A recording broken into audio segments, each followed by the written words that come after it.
When a ruthless gang made the fatal mistake of harassing Sarah Hawkins, they had no idea they were dealing with a man whose aim had once made him the deadliest shot in all the Western territories. Before we jump back in, tell us where you're tuning in from, and if this story touches you, make sure you're subscribed because tomorrow I've saved something extra special for you.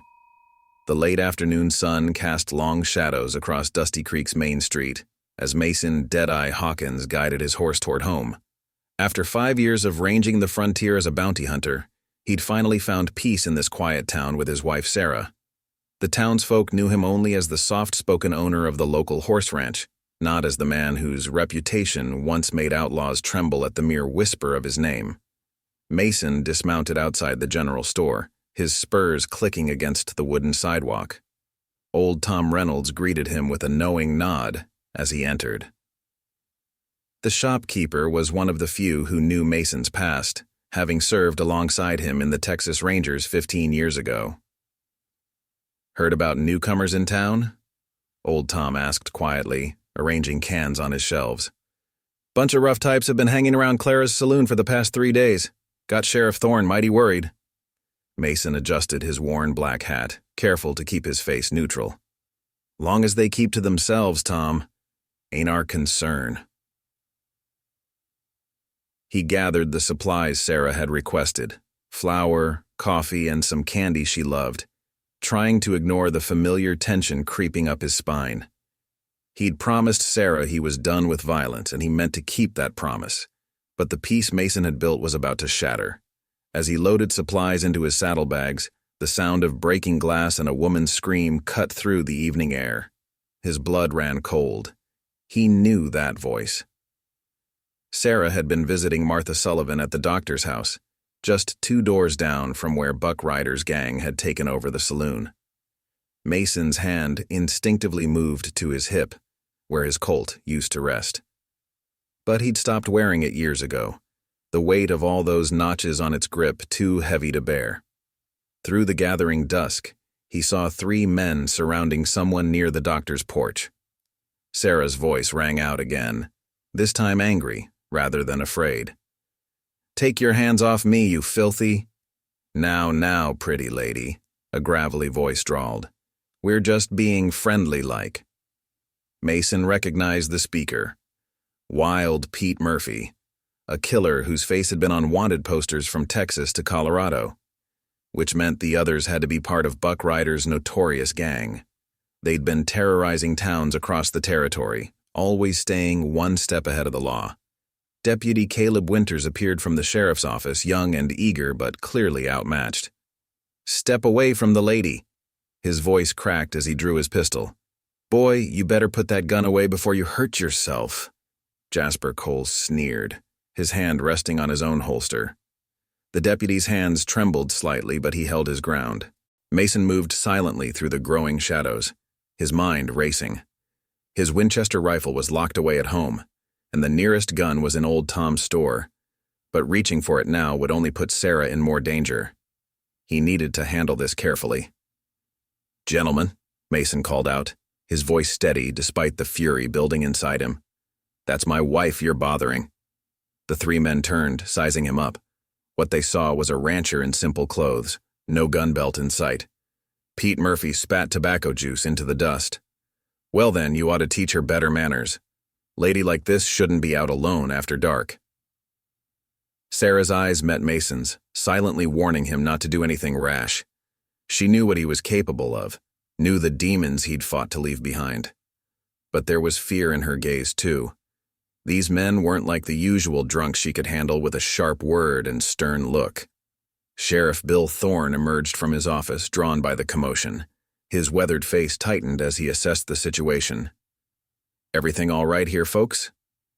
"Just having a friendly conversation with the lady," Jasper Cole said, not taking his eyes off Mason. "No law against being friendly, is there, Sheriff?" Mason took another step forward, his voice dropping to a dangerous whisper that only Sarah seemed to recognize. "I'm asking you once politely to let my wife pass."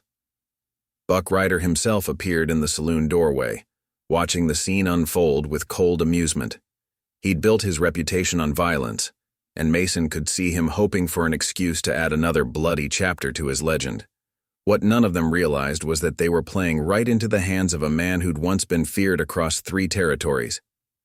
Mason Hawkins had buried his guns, but he hadn't forgotten how to use them, and now, watching these men threaten everything he held dear, he knew with terrible certainty that before this night was over, he'd have to become Deadeye Hawkins one final time. The tension in the cooling evening air could be cut with a knife as Mason stood facing Buck Ryder's men. Sheriff Thorne's experienced eyes darted between the parties, his hand hovering near his holster. He'd seen enough showdowns to know this one was different. There was something about the rancher's stance that didn't quite match his peaceful reputation. "Now, Mason," Sheriff Thorne spoke carefully, "why don't you and Sarah head on home? I'll handle any unpleasantness here." But the sheriff's diplomatic attempt was cut short by Wild Pete's harsh laugh. "Listen to the law, rancher," Pete sneered, taking a step closer to Sarah. "Run along home before—" His words caught in his throat as he finally met Mason's eyes. Even in the dimming light, there was something in that steady gaze that made the outlaw pause. Clara Bennett watched from her saloon doorway, her face tight with worry. She'd seen that same look before, years ago in Texas, when a different man called Hawkins had stopped a gang of raiders single-handedly. But surely this couldn't be the same. "I know you," Jasper Cole suddenly spoke up, his voice carrying a note of recognition. "Saw you once in Tombstone. You're supposed to be dead." His hand inched closer to his gun. Buck Ryder stepped fully into the street now, his black duster catching the last rays of sunlight. "Well, well, if my eyes ain't deceiving me, Mason Deadeye Hawkins himself." A cruel smile spread across his face. "Boys, let me tell you about our friend here. 5 years ago, he put down the McCullough brothers, all 4 of them, before any of them could clear leather. Some say he can shoot the flame off a match at 50 paces. The atmosphere shifted palpably. Deputy Winter's eyes widened in recognition of the name, and even Sheriff Thorne took a small step back. Sarah's face showed no surprise. She'd known who she married. But there was worry in her eyes now, not for herself, but for her husband and the peace he'd fought so hard to find. "That was a lifetime ago," Mason said quietly, his words carrying across the suddenly silent street. "And that's where it should stay." Buck Ryder circled slowly, like a wolf sizing up its prey. "A lifetime ago? Tell that to my brother. You remember him, don't you? Carson Ryder? You put 2 bullets in him during that business in Silver Creek." "Your brother drew first," Mason replied evenly, "and he was rustling cattle from widows and orphans." The revelation sent murmurs through the growing crowd of onlookers. Doc Sullivan had emerged from his house helping Martha usher other townspeople inside. They'd all heard stories of the notorious Ryder brothers, but none had suspected their new neighbor's connection to those bloody tales. "5 years I've been looking for you," Buck continued, his voice dripping with venom. "Carson was still breathing when I found him. Told me all about the famous Deadeye Hawkins. Never thought I'd find you playing rancher in some dusty backwater." Old Tom Reynolds had quietly disappeared into his store, and Mason knew his old friend would be reaching for the shotgun kept under the counter. But this wasn't going to end with just one shot. Buck Ryder hadn't brought his whole gang to town for nothing. "Sarah," Mason said softly, never taking his eyes off Buck. "Go with Martha now." "Mason, please," Sarah began, but he gently cut her off. "It's all right, love. Some debts need paying." There was a tenderness in his voice that made the words even more chilling. As Martha Sullivan hurried forward to guide Sarah away, Buck Ryder's laugh rang out across the street. "Ain't that sweet? The killer's got a heart." His face hardened. "Wonder how long it'll keep beating once I'm done with him." "You really want to find out?" Mason asked, his voice carrying that same dangerous whisper from before. "Your brother made the same mistake you're making now. He thought that because I'd walked away, I'd forgotten how to dance." The last light of day was fading fast now, and lanterns began to flicker to life along the street. In their glow, Mason Hawkins stood transformed. Gone was the quiet rancher. In his place stood the man who'd brought law to the lawless territories, whose speed and accuracy had become legend from Texas to the Dakota Territory. Sheriff Thorne cleared his throat. "Buck Ryder, you and your men are welcome to ride out now. No one needs to die here today." "Actually, Sheriff," Buck's hand moved to his gun, "someone does. I've waited too long for this. Boys, spread out. Deadeye ain't leaving Dusty Creek alive." The outlaws began to move, taking positions behind water troughs and wagon wheels. Mason remained still, his hands loose at his sides, but anyone watching closely would have noticed his feet shifting slightly, taking the stance that had served him through countless gunfights. As darkness settled over Dusty Creek, the town held its breath. They'd all heard tales of legendary gunfighters, but now they were about to witness firsthand why Mason Deadeye Hawkins had once been the most feared name in the West. The crickets had fallen silent, as if nature itself was holding its breath.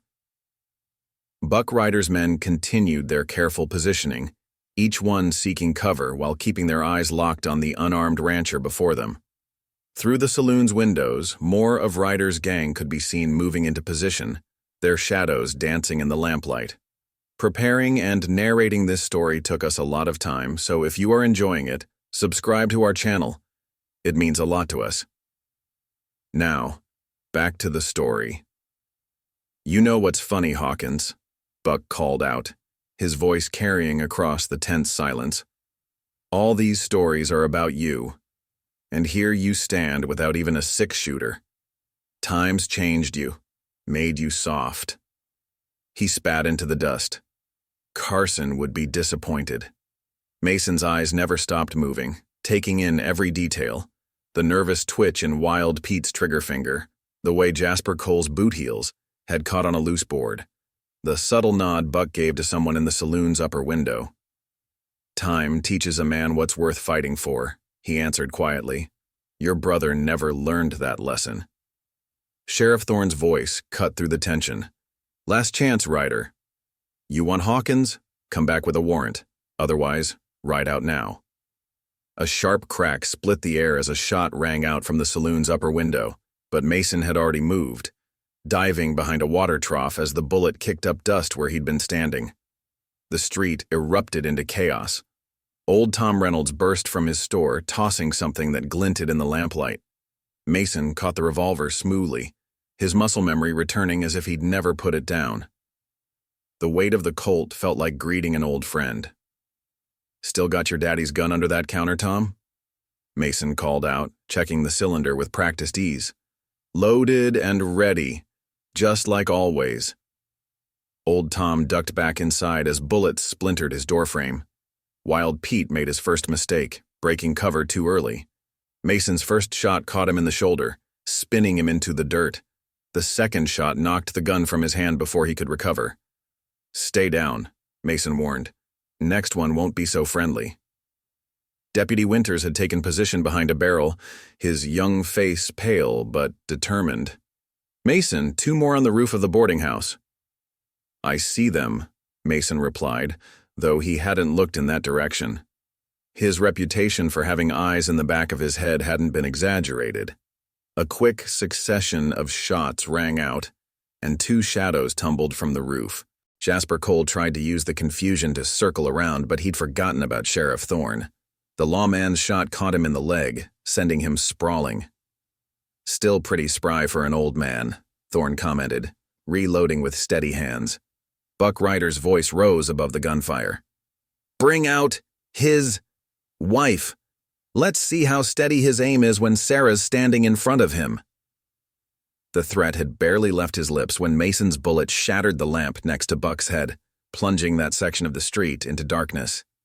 "That was a warning," Mason's voice carried cold and clear. "Threaten her again, and the next one goes between your eyes." Three more of Ryder's men burst from the saloon, guns blazing.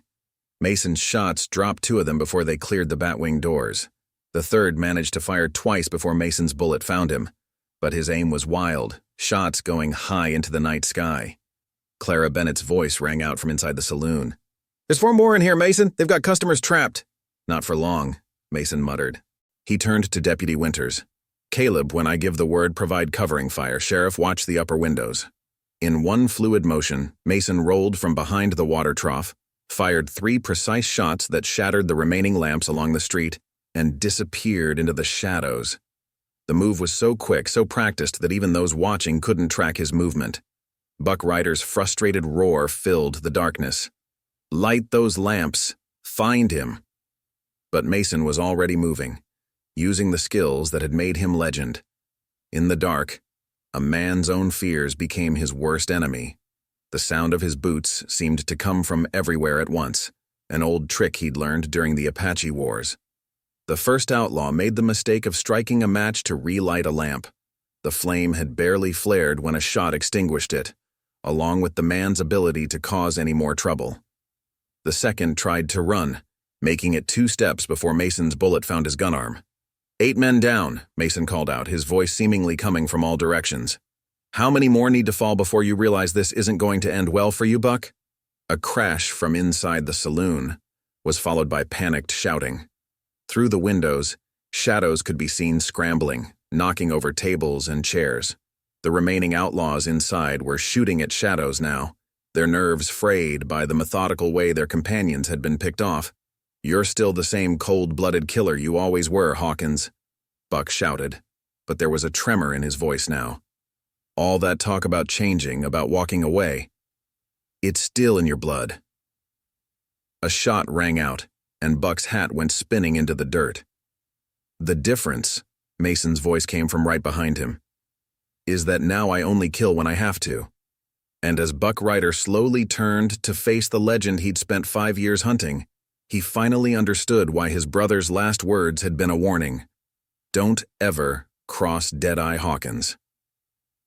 The standoff between Mason and Buck seemed to stretch into eternity. The air crackled with tension as the 2 men faced each other in the darkness, their shadows cast long and twisted by the few remaining lamps. From inside the saloon, the sounds of struggle had died down to an eerie quiet. "You know, Carson said something interesting before he died," Buck said, his hand hovering near his holster. "Said you gave him a chance to walk away? That true?" "It is," Mason replied evenly. "And I'm giving you the same chance. Drop your gun, call off your remaining men, and ride out of Dusty Creek. We'll call it even." A bitter laugh escaped Buck's throat. "Even? After you killed my brother? After you hunted down every member of our gang?" His eyes narrowed. "Nah, this ends only one way." Sheriff Thorne's voice cut through the darkness. "Your men inside the saloon are done, Buck. Clara's got them covered with old Tom's shotgun. It's over." But Buck's face twisted into a savage grin. "Is it, Sheriff? You sure about that?" He raised his voice. "Now." The sound of breaking glass shattered the night as a bottle crashed through the doctor's office window. Inside, Sarah's scream pierced the air, followed by Martha Sullivan's frightened cry. Mason's blood ran cold as he realized Buck had planned this all along. He'd had men circle around during the chaos. "Not so confident now, are you, Deadeye?"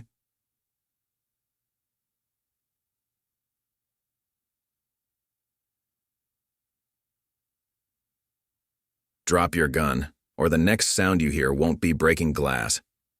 Mason's mind raced. He could hear movement inside the doctor's office, could picture exactly where everyone would be standing based on the floor plan he'd memorized during his visits. Doc Sullivan's voice carried through the broken window, trying to reason with the intruders. "Think carefully, Buck," Mason warned, his voice deadly calm. "You're betting your life that your men can act faster than I can shoot." Deputy Winters had shifted position, trying to get an angle on the doctor's office, but a warning shot from one of Buck's hidden men sent him scrambling back to cover. Sheriff Thorne attempted to move as well, but the metallic click of a hammer being cocked froze him in place. "Drop it, Sheriff," came Jasper Cole's voice from the shadows. Despite his leg wound, he'd managed to maneuver behind them. Buck's grin widened. "Looks like the tables have turned. The great Deadeye Hawkins brought low by love." He shook his head mockingly. "Carson always said you'd gone soft, settling down with a woman." Inside the doctor's office, Sarah's voice rang out, strong and clear despite the situation. "Mason, don't you dare drop that gun." "Quiet her down," Buck barked toward the office. The sound of a struggle ensued, followed by muffled protests. Mason's grip tightened on his revolver, but his voice remained steady. "Last warning, Buck. Order your men out of there, or I promise you won't live to regret it." "You're not in a position to make threats," Buck scoffed. "I've got your wife, the sheriff's covered, and your deputies pinned down. Face it, Hawkins. You've lost." A subtle movement caught Mason's eye. Clara Bennett at the saloon window, making a familiar hand signal they'd used in their Texas Ranger days. She'd managed to get word to old Tom, and he was making his way through the back alleys toward the doctor's office. "You know what your brother's real last words were, Buck?" Mason asked, buying time. "After he told me about you, after he warned me you'd come looking for revenge, he took a slow step forward. He said he was sorry. Sorry for dragging you into this life. Sorry he hadn't been a better brother." Buck's face contorted with rage. "You're lying. Carson would never—" The momentary distraction was all Mason needed. In one fluid motion, he dropped and rolled, his first shot catching Jasper Cole in the shoulder before the man could pull the trigger on Sheriff Thorne. His second shot knocked Buck's gun clean out of his hand, the weapon spinning away into the darkness. Simultaneously, old Tom's voice boomed from inside the doctor's office. "Drop 'em, boys, or this scattergun's gonna paint these walls with your insides." The sudden reversal left Buck standing alone in the street, his gun hand bleeding where Mason's bullet had grazed it. His face showed the dawning realization that he'd made the same fatal mistake his brother had, underestimating just how fast Deadeye Hawkins truly was. "On your knees, Buck," Mason ordered, his gun unwavering. "Sheriff, how about you introduce Mr. Ryder to your jail cell?" As Sheriff Thorne moved to arrest Buck, Sarah emerged from the doctor's office, old Tom escorting Buck's would-be hostage-takers at shotgun point. Her eyes met Mason's, filled with a mixture of relief, love, and understanding. She'd always known this day might come when his past would catch up to them. "You should have killed me," Buck spat as the sheriff cuffed him. "Because I promise you, Hawkins, this ain't over. There'll be others, men who remember what you did, men who—" Mason cut him off. "Others have tried, Buck. They all made the same mistake you did, thinking that because I chose peace I'd forgotten how to fight." He holstered his gun and turned toward Sarah. "But a man doesn't have to forget his skills to choose not to use them. Remember that in your cell." As Deputy Winters and Sheriff Thorne led Buck and his surviving men away, the citizens of Dusty Creek began emerging from their hiding places. They looked at Mason differently now, with a mixture of awe and uncertainty. The quiet rancher they'd known had transformed before their eyes into something out of frontier legend. But as Sarah reached his side and took his hand, they saw him transform back, from Deadeye Hawkins, the legendary gunfighter, to Mason Hawkins, the man who'd chosen love over violence. And somehow, that transformation was the most impressive feat of all. Dawn painted the sky in shades of pink and gold as Mason stood on the doctor's porch, watching Deputy Winters and his posse escort Buck Ryder's surviving men toward the territorial prison. The night's events had left their mark on Dusty Creek, broken windows, bullet-scarred walls, and a town forever changed by the revelation of who lived among them. Doc Sullivan worked by lamplight inside, tending to the wounded outlaws who'd survived the encounter. His wife Martha moved efficiently between patients, her earlier fear replaced by professional determination. Even those who'd threatened her would receive care. It was the way things were done in Dusty Creek. 17 men, Sheriff Thorne said, stepping onto the porch. Buck Ryder brought 17 gunmen to take down one rancher. He shook his head in amazement. 3 dead, 8 wounded, 6 surrendered when they saw which way the wind was blowing. Never seen anything like it. Mason kept his eyes on the horizon. Could have been worse, could have been like Silver Creek. The name hung heavy in the air. That bloodbath had made headlines all the way to Chicago. "Judge Mackenzie will be here by sundown," Thorne continued. "Buck's got enough charges against him to hang 10 men. This time he won't be walking free." He paused, choosing his next words carefully. "Town's gonna have questions, Mason. About who you really are, about the things Buck said." A soft voice interrupted from the doorway. "Let them ask." Sarah stepped out, carrying 2 steaming cups of coffee. She handed one to Mason, the other to the sheriff. My husband's not the only one with a past he'd rather forget. This town's given second chances to plenty of folks. The sheriff nodded thoughtfully. True enough. Clara Bennett wasn't always a respectable saloon owner, and old Tom. Well, let's just say he didn't learn to shoot like that selling dry goods. The morning quiet was broken by the approaching sound of hoofbeats. Deputy Winters rode up, his young face showing the fatigue of the night's events. "Sheriff, got word from the telegraph office. Seems news of Buck Ryder's capture is spreading fast. 3 different territory marshals are already claiming jurisdiction." "Let them fight it out," Thorne replied. "He's not going anywhere." Mason finally turned from the horizon, his face showing the weight of memories. "Sarah, I think it's time we told them. All of it." His wife squeezed his hand in silent support. "Deputy," Mason called out, "gather the town council. Meet us at Clara's in an hour. People deserve to know the truth about who they've been harboring." As Winters rode off to spread the word, old Tom emerged from his store, carrying Mason's old gun belt. The leather was well oiled, the silver concho decorations still bright despite years of storage. "Thought you might want this back," he said quietly. "Keep it ready, just in case." Mason took the belt, running his fingers over the worn leather. 17 notches, he said softly. "Each one a life I had to take, each one a choice I couldn't avoid." He looked at Sarah. "When I met you, I swore I'd never add another." "And you haven't," she reminded him. "Every shot last night was to wound, not kill. Even with Buck threatening me, you choose mercy over vengeance." Clara Bennett appeared, her usually immaculate appearance showing signs of the night's chaos. "Saloon's ready whenever you are, Mason. Coffee's hot, and I've sent the regular morning drunks home." She smiled wryly. "Though I suspect today's story will be more interesting than their usual tales." As the sun climbed higher, more townspeople began emerging, assessing the damage and sharing their versions of the night's events. Many cast curious glances at Mason, but none showed fear. They'd seen him fight not for glory or revenge, but to protect his home and the people he cared about. "You know," Sheriff Thorne mused, "in all the stories I heard about Deadeye Hawkins, no one ever mentioned why you walked away. They talked about your speed, your accuracy, the impossible shots you made, but not what made you hang up your guns." Mason looked at Sarah and his weathered face softened. "Met a doctor's daughter in a small town much like this one. She patted me up after a particularly bad fight, then proceeded to give me the scolding of my life about the futility of violence. Made me realize there were better ways to make a difference."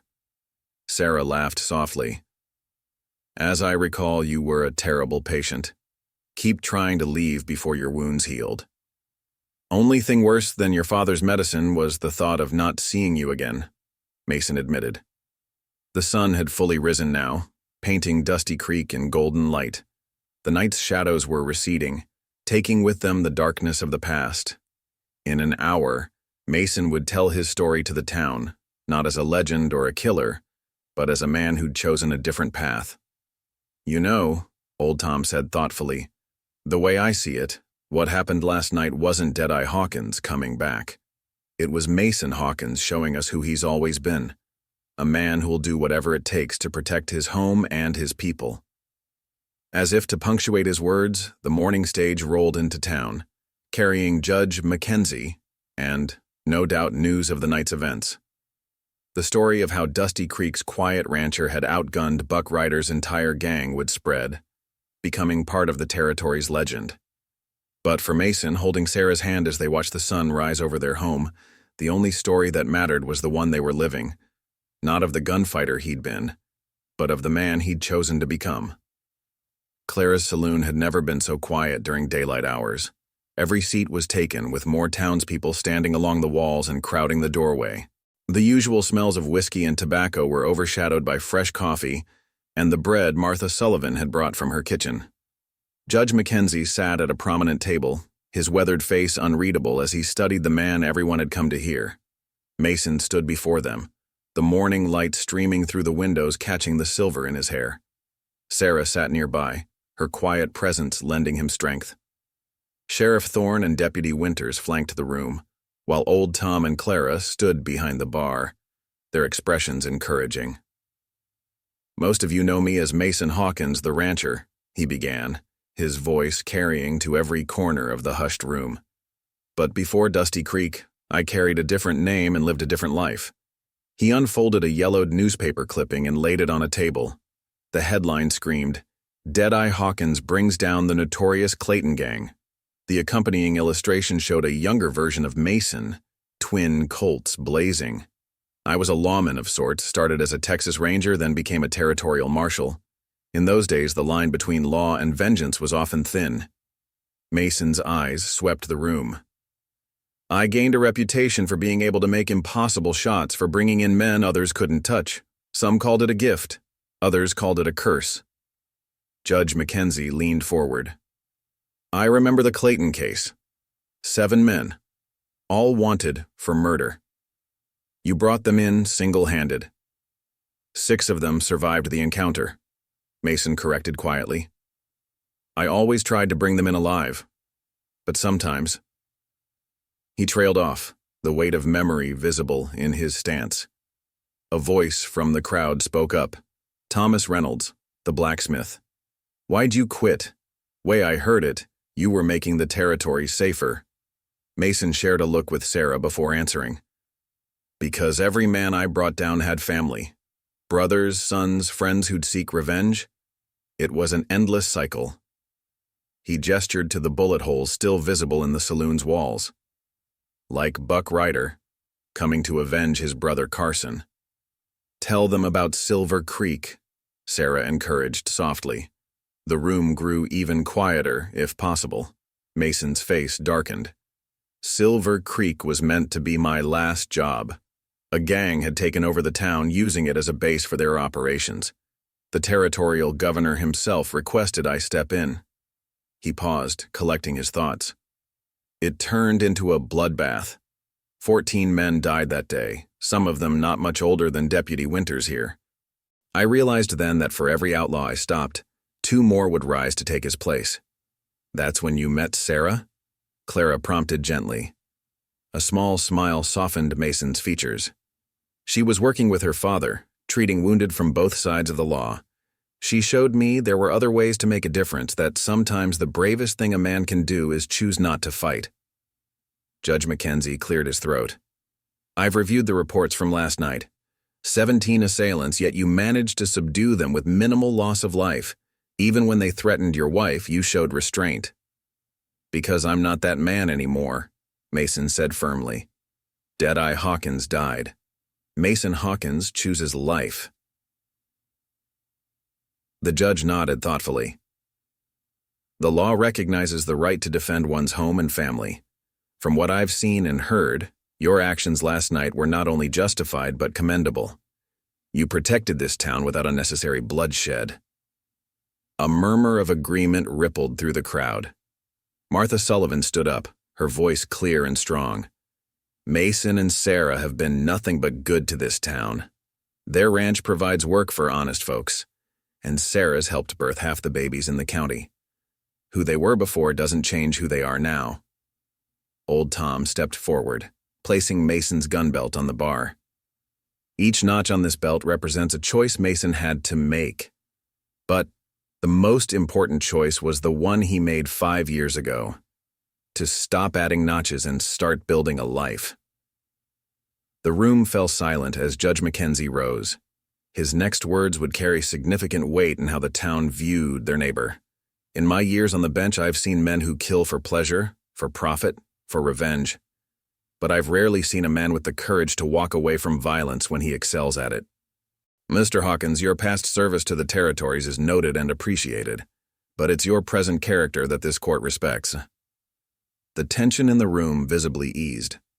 One by one, townspeople stood to express their support. Clara announced that drinks were on the house, and the familiar buzz of conversation resumed.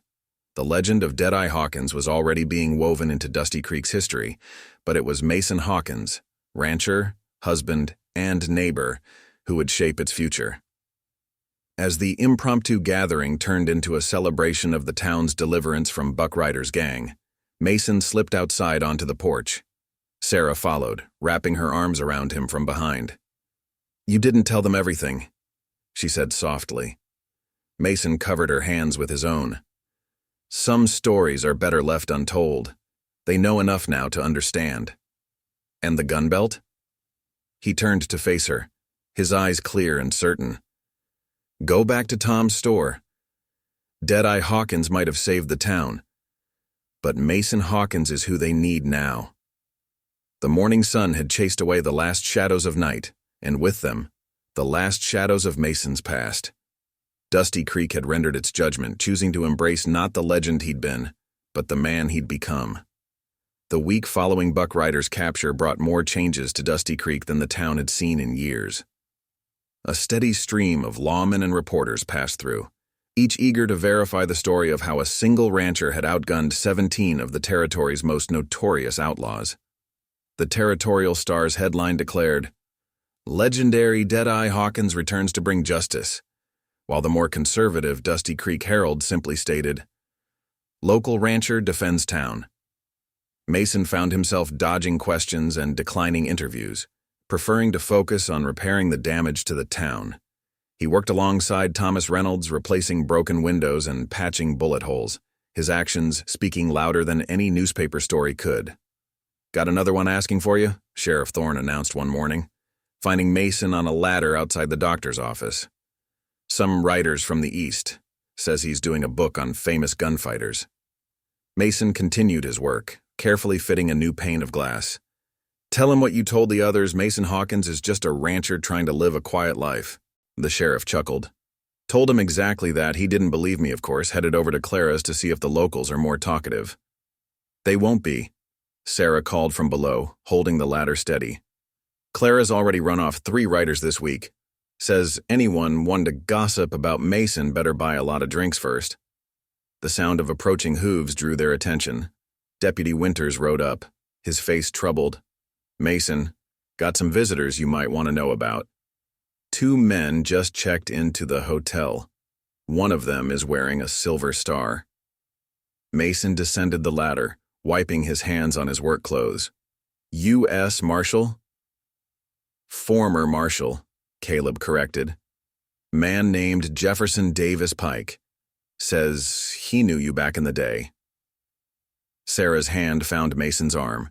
She knew that name. It belonged to a chapter of his life he rarely discussed. "Pike was my mentor in the Marshal Service," Mason explained quietly. "Taught me everything I know about tracking and shooting. Haven't seen him in 7 years. Want me to run interference?" Thorne offered. Mason shook his head. "No, Pike's not the type to be put off. Better face this head on." He turned to Sarah. "Might want to have Martha keep an eye on you for a bit, just in case." "I'm not hiding from your past any more than you are," she replied firmly. The walk to the hotel seemed longer than usual. Townspeople nodded respectfully as Mason passed, many still adjusting to the dual nature of their neighbor.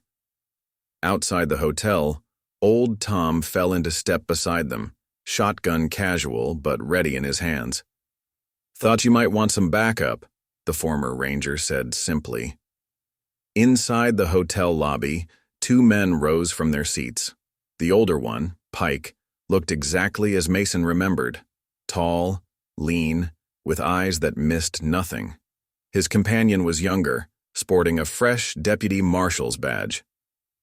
"Been a long time, Deadeye," Pike drawled. "Not long enough if you're still using that name," Mason replied evenly. "What brings you to Dusty Creek, Jeff?" Pike gestured to his companion. "This here's Deputy Marshal Collins. We're tracking what's left of the Ryder gang. Word is you've already done half our job for us. Buck Ryder's in custody, along with his surviving men," Mason stated. "Sheriff Thorne can give you the details." "That's not why we're really here," Pike said, his voice dropping. "There's talk of a bigger operation. Buck Ryder was just the visible part. Someone's been organizing the scattered gangs, trying to establish a criminal empire across the territories." Sarah stepped forward, Whatever you're about to ask, the answer is no. Pike's weathered face softened slightly. Ma'am, I respect what you and Mason have built here, but your husband's the best tracker and shot in 3 territories. We need his help. No, Mason said firmly. I meant what I said 5 years ago. I'm done with that life. Even if it means more buck riders coming to your door? Colin spoke up. More threats to your wife? Your town? Old Tom's grip tightened on his shotgun, but Mason's voice remained calm. There's always another fight, another threat. That's what I learned as a marshal. The key is choosing which battles are truly yours to fight. The territory governor specifically requested you, Pike pressed. Full pardon for any past actions, reinstatement at full rank, and a substantial reward. Mason looked around the hotel lobby, taking in the signs of ordinary life. A mother settling her children for lunch, a businessman reading his paper, a young couple planning their wedding. This was what he'd chosen, what he'd fought to protect. Tell the governor thank you, but my answer stands. Deadeye Hawkins died in Silver Creek. I'm just a rancher now. Pike studied him for a long moment, then nodded slowly. You've changed, son. Time was, you'd have jumped at the chance to bring down an operation like this. That's right, Mason agreed. I've changed, and that change is worth more than any reward or rank. As if to emphasize his point, the hotel door opened and Doc Sullivan entered with his wife. Mason, glad I found you. That mare of yours is about to foal. Sarah said you'd want to know right away. The simple normalcy of the moment, a rancher being called to attend his livestock, stood in stark contrast to Pike's talk of criminal empires and territory-wide manhunts. Mason saw understanding finally dawn in his old mentor's eyes. We'll handle the investigation ourselves, Pike said at last. But if you change your mind... I won't, Mason assured him. But I appreciate you thinking of me. He turned to Sarah and Doc Sullivan. Now, if you'll excuse me, I have a mare that needs attention. As they left the hotel, Sarah squeezed his hand. You're really not tempted? Even a little? Mason thought about the gun belt in Old Tom's store, about the weight of those 17 notches. The only thing I'm tempted by is the thought of expanding the ranch. Maybe adding some cattle to go with the horses. Old Tom laughed. Now that's the kind of trouble I don't mind helping with. The afternoon sun cast their shadows long across Dusty Creek's main street as they walked away from the hotel, away from the past, and toward the life they'd chosen. Behind them, Pike watched through the window, finally understanding that sometimes the bravest thing a legendary gunfighter can do is choose to become simply a man. The next few days passed quietly in Dusty Creek, the early summer heat drawing people indoors during the peak hours. Mason spent his mornings tending to the new foal, a spirited filly that Sarah had already named Hope. But beneath the peaceful surface, undercurrents of tension remained, like the distant rumble of an approaching storm. Deputy Winters brought the first warning, riding hard into the ranch yard one afternoon. Mason, got word from the telegraph office. 3 of Buck Ryder's men escaped during transfer to the territorial prison. Mason continued brushing down his horse, his movements unhurried, but his eyes sharp. Names? Jake Tanner, Will Sutter, and that mean one. Rattler Rodriguez. Caleb shifted nervously in his saddle. There's more. They killed 2 guards during the escape. Sarah appeared in the barn doorway, her face concerned but composed. How far? 2 days' ride, maybe less, Caleb replied. Sheriff Thorne's organizing search parties, but they're not headed for the prison, Mason finished. They're coming here. He handed the brush to Sarah and began checking his saddle straps. Rattler was Buck's second in command before Jasper Cole. He'll want revenge. Old Tom's wagon appeared on the road, kicking up dust as it approached. He pulled up beside them, shotgun across his lap. Thought you might want some company. Clara closed the saloon early, sent word to all the outlying farms to stay alert. Mason nodded appreciatively. Sarah, I want you staying with Martha and Doc Sullivan in town until this is settled. Her voice was firm. We faced Buck together, we'll face this together. This is our home, Mason. I won't be driven from it. Before Mason could argue, another rider approached. Judge Mackenzie himself, looking uncomfortable on horseback but determined. Thought you should know, he called out. I've received some disturbing information from the territorial capital. Seems Buck Ryder's operation went deeper than we suspected. The judge dismounted with old Tom's help, pulling papers from his saddlebag. Bank records, shipping manifests, letters with coded messages. Buck wasn't just running an outlaw gang. He was building a network, and some of the names connected to it belonged to very prominent citizens. How prominent? Mason asked, though his expression suggested he already knew. State legislators, business leaders, even a federal judge. Mackenzie's voice dropped. These three escapees, they know things that powerful people don't want revealed. Sarah's eyes widened with understanding. This isn't just about revenge. They're being helped by someone who wants to silence them before they can talk. Or use them as leverage, Mason added. He turned to Caleb. Deputy, ride back to town. Tell Sheriff Thorne we need men watching every road, every trail. But make it look routine. Don't tip our hand. Old Tom loaded fresh shells into his shotgun. Like old times, eh? Except now we're protecting witnesses instead of hunting them. Mason shook his head. We're protecting our town. Whatever secrets those men are carrying, whatever powerful interests are involved, Dusty Creek isn't going to be their battlefield. Judge Mackenzie cleared his throat. Marshal Pike left some interesting documents with me before he departed. Names, dates, connections that go back years. He suspected something like this might happen. Jeff always could read a situation, Mason admitted. But he didn't tell me everything, did he? No, the judge confirmed. He was protecting you. The less you knew, the less danger to you and Sarah. A distant rumble of thunder matched Mason's mood as he considered their options.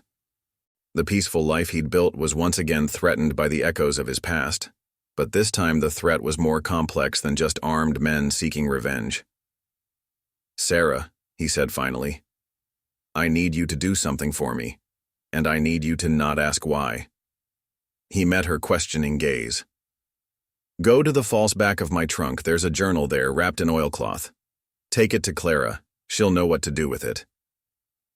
Sarah studied his face for a moment, then nodded. She knew her husband well enough to recognize when he was several moves ahead in a dangerous game. Tom, help the judge get those documents somewhere safe, Mason continued. Caleb, spread the word. Anyone who doesn't need to be in town should leave for a few days. Visit relatives, go fishing, whatever excuse works. And you? Sarah asked, though she already knew the answer. I'm going to have a talk with our telegraph operator. Mason mounted his horse. Something tells me there's been some interesting messages passing through lately. As they separated from their tasks, the summer storm drew closer, lightning flickering on the horizon. But Mason Hawkins had weathered worse storms than this. The difference was that now he had more than just his own life to protect. He had a home, a community, and a future worth fighting for. And if Rattler Rodriguez and his companions thought they were hunting the legendary Deadeye Hawkins, they were in for a surprise. Because Mason Hawkins, the quiet rancher of Dusty Creek, might just prove more dangerous than the legend ever was. The storm that had been threatening all afternoon finally broke over Dusty Creek just after sunset, sheets of rain transforming the dusty streets into rivers of mud. Lightning revealed glimpses of armed men positioned on rooftops and in doorways, Sheriff Thorne's deputies and volunteers, waiting in the growing darkness. Mason sat in Clara's darkened saloon, studying a stack of telegraph messages spread across the bar. Clara herself stood at the window, her experienced eyes scanning the rain-swept street. 3 messages to Carson City in the past week, Mason said quietly. All signed by different names, but the writing style is the same. Someone's been coordinating with the escapees since before they broke out, and I'll bet my saloon it's someone in this town, Clara added, moving away from the window. The timing's too perfect. They had to know about Buck's capture almost immediately. Sarah entered through the back door, shaking rain from her shawl. "The journal's where you said to put it, but Mason, those names in there, some of them are—" "I know." He gathered the telegraph messages carefully. 5 years of recording everything I saw and heard while working as a marshal. Names, dates, connections, insurance in case something like this happened. A flash of lightning illuminated old Tom's approach through the rain. He entered quickly, shotgun dripping.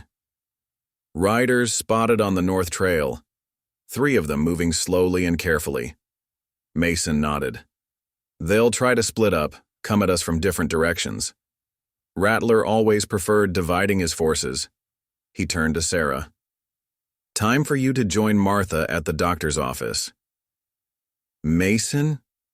She began to protest, but he cut her off gently. "I need to know you're safe. What's coming isn't just about gunplay. It's about information and leverage. And right now, you know too much to be anywhere near this."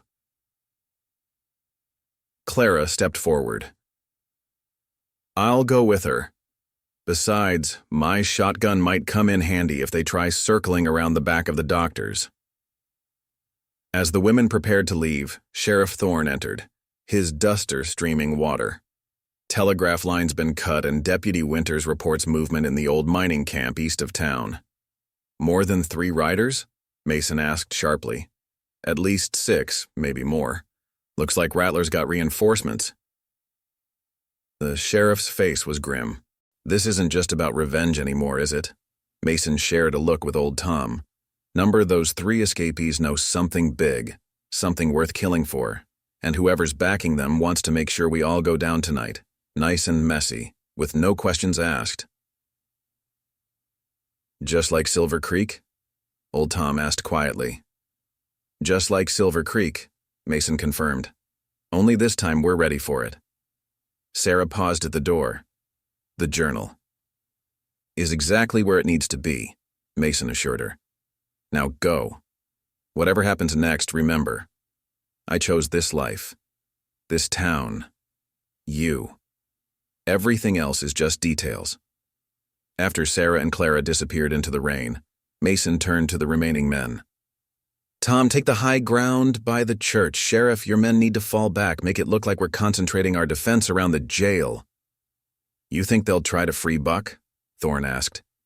"Number Buck's a liability now. Too many people watching him." Mason checked his gun. Not the legendary weapon from his past, but a simple, reliable Colt. "They'll try to burn us out, drive us into the open, make it look like a gang war gone wrong. Meanwhile, their real target will be wherever those documents are," old Tom added. "Exactly." Mason moved to the window, watching the rain.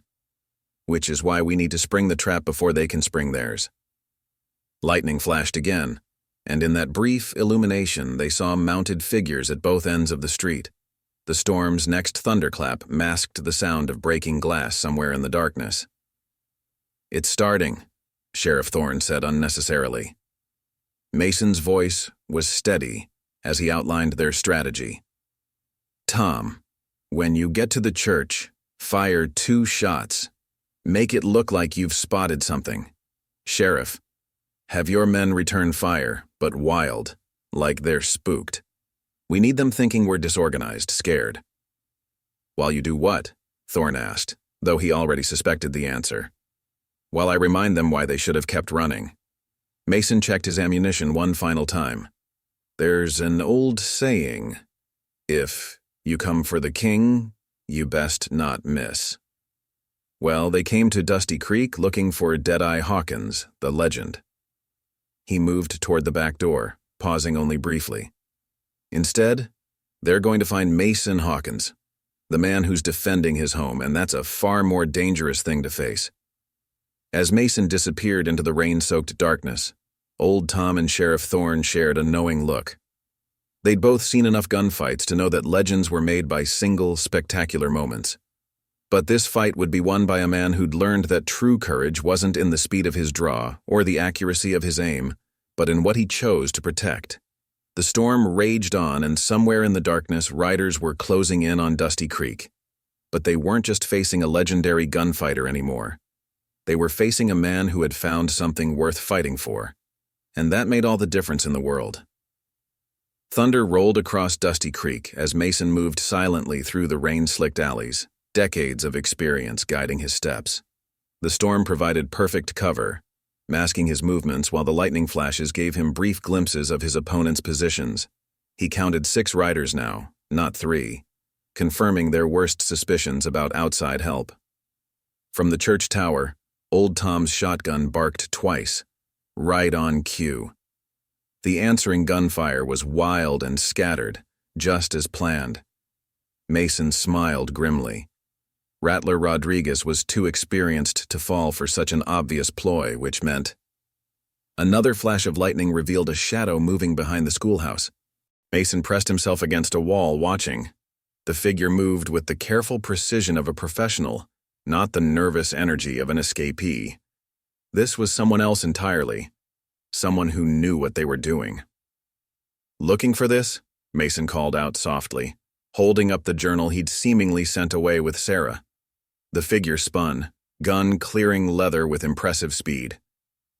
"Should have known it wouldn't be that easy," came a familiar voice. Mason's blood ran cold. He knew that voice. Deputy Marshal Collins stepped into view, his badge glinting in the darkness. "The territorial governor's man," Mason said evenly. "Here to clean up loose ends?" Collins kept his gun trained on Mason. "Those documents have to disappear. Too many important people implicated. We can do this quietly, Hawkins. Walk away with a generous pension, a new life somewhere else." "Like the new life I already built here?" The rain drummed steadily around them as Mason continued. "How long have you been part of it? Buck's operation, the corruption, all of it? Long enough to know how the game is played?" Collins took a careful step forward. "You're smart, Hawkins. You know how this works. Men like us, we're just tools. The real power belongs to—" His words were cut short by a shotgun blast that shattered the night. Clara Bennett stepped from the shadows, her aim unwavering. "The real power belongs to people who stand up for what's right," she finished for him. Collins clutched his wounded arm, his gun fallen into the mud. Before he could recover, more shots rang out from multiple directions. The carefully orchestrated trap was springing shut, but not the one Collins and his men had planned. Sheriff Thorne's voice boomed through the storm. "Drop your weapons! The town is surrounded." From their hidden positions, Deputy Winters and the townspeople emerged, armed and ready. They'd been waiting in the rain, not around the jail as the attackers believed, but precisely where Mason knew they'd be needed. "You still don't understand," Collins spat through gritted teeth. "This goes higher than you know. Rattler and his men were just a distraction. By sunrise, everything you've built here will be ashes." A new voice joined them, Sarah's. She stepped into view, holding a stack of papers. "You mean these? The real documents, not the ones you've been chasing?" She smiled grimly. "While you were hunting Mason's old journal, Judge Mackenzie was wiring everything to every major newspaper in the territory. The sound of approaching horses heralded the arrival of Marshal Pike and a full complement of territorial lawmen. "Got your message, Mason," Pike called out, along with some very interesting reading material. The remaining attackers, seeing their plan unraveling, tried to make a break for it, but Old Tom's position in the church tower gave him a perfect view, and his shotgun spoke with authority. One by one, they surrendered. Rattler Rodriguez himself emerged from the shadows, hands raised. "Should have known better than to hunt Deadeye Hawkins on his own ground," he said, almost admiringly. "You weren't hunting Deadeye," Mason corrected him, holstering his unfired gun. "You were facing a whole town. That was your mistake." As the prisoners were rounded up, Sarah joined Mason under the awning of the general store. The rain was finally slacking, and the first hints of dawn colored the eastern sky. "The journal?" Mason asked quietly. "Safe with Judge Mackenzie, along with everything else. Pike's men will have quite a job unraveling all the connections." She studied his face in the growing light.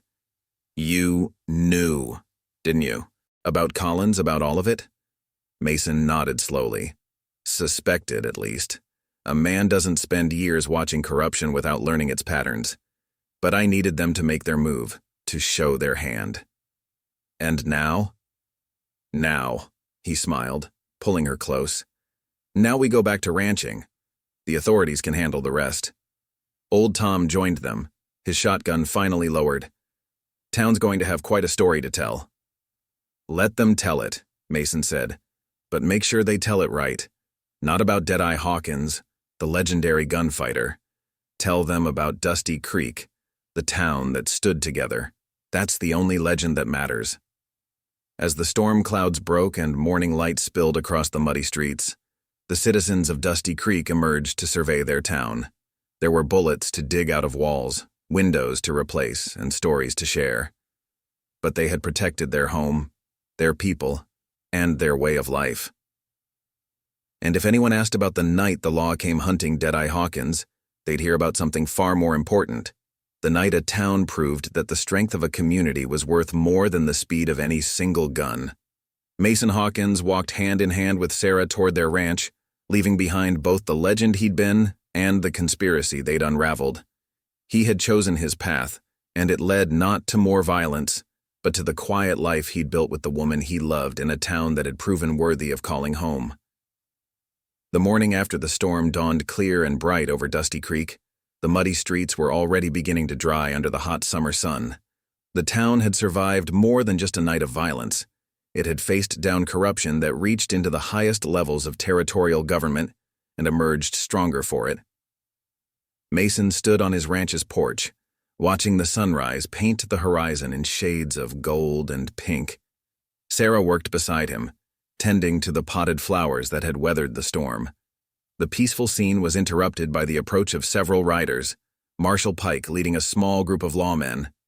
"Quite a stack of evidence you've collected over the years," Pike called out as he dismounted.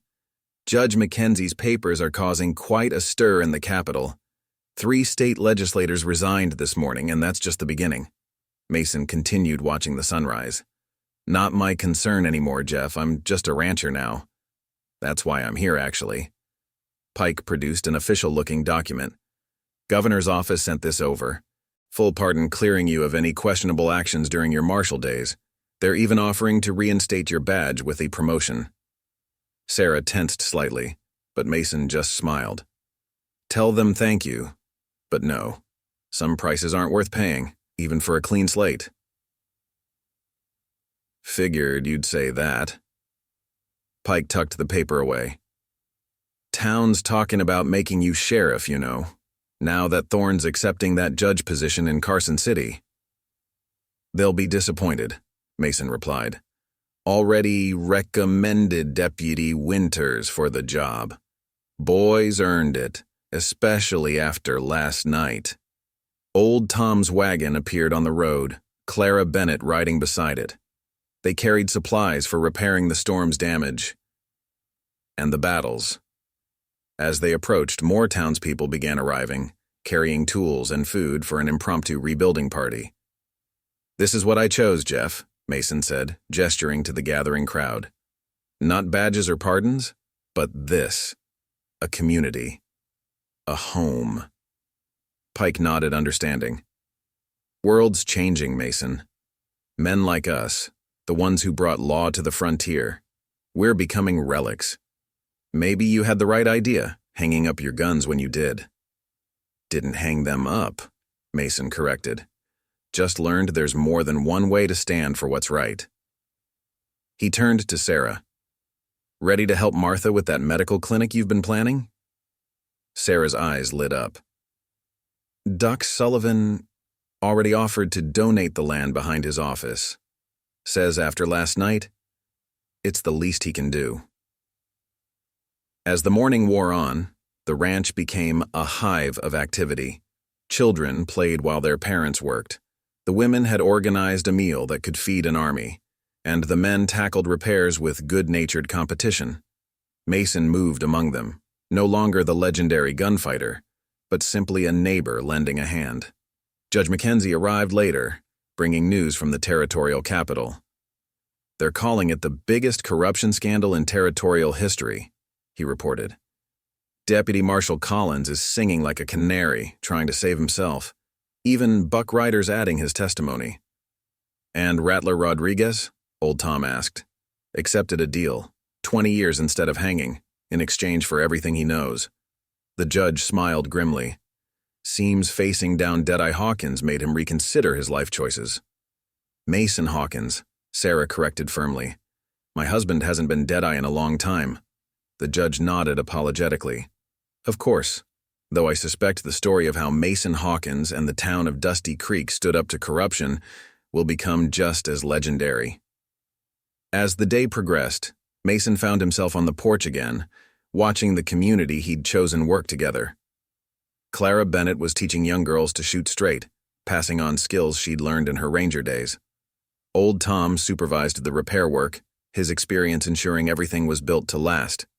Sarah and Martha Sullivan discussed plans for the new clinic, while Deputy, soon-to-be Sheriff, Winters kept the peace with a quiet confidence he'd earned. Penny for your thoughts? Sarah asked, joining him. Thinking about legends, Mason replied, and how the best ones aren't about single heroes, but about people standing together for what's right. Is that what we'll tell our children? She placed his hand on her stomach, and his eyes widened with understanding. When they ask about the night Deadeye Hawkins saved the town? Mason pulled her close, joy replacing the last shadows of his past. We'll tell them about the night Dusty Creek saved itself, about how a community of good people proved stronger than any gun or badge. That's the legacy worth passing on. As the sun set on another day in Dusty Creek, the legend of Deadeye Hawkins was already fading into history. But the story of Mason and Sarah Hawkins, and the town that had become their home, was just beginning. It wasn't a tale of shootouts and vengeance, but of choices and second chances, of a man who found something worth more than his reputation, and a community that proved its strength not in violence, but in standing together. And in the end, that was the greatest legend of all. The sound of laughter and music drifted up from the impromptu gathering, where Clara had broken out her fiddle and Old Tom was calling squares. Mason and Sarah joined their neighbors, their friends, their family, not as legends, but as part of something far more precious, a community that had faced its trials and emerged stronger, bound together by love, trust, and the courage to choose peace over violence, every single day. For in Dusty Creek, they'd learned that the truest measure of a person wasn't found in the notches on their gun, but in the lives they touched and the legacy they built. And Mason Hawkins had built something far more lasting than any legend. He'd built a home. Up next, you've got 2 more standout stories right on your screen. If this one hits the mark, you won't want to pass these up. Just click and check them out. And don't forget to subscribe and turn on the notification bell so you don't miss any upload from us.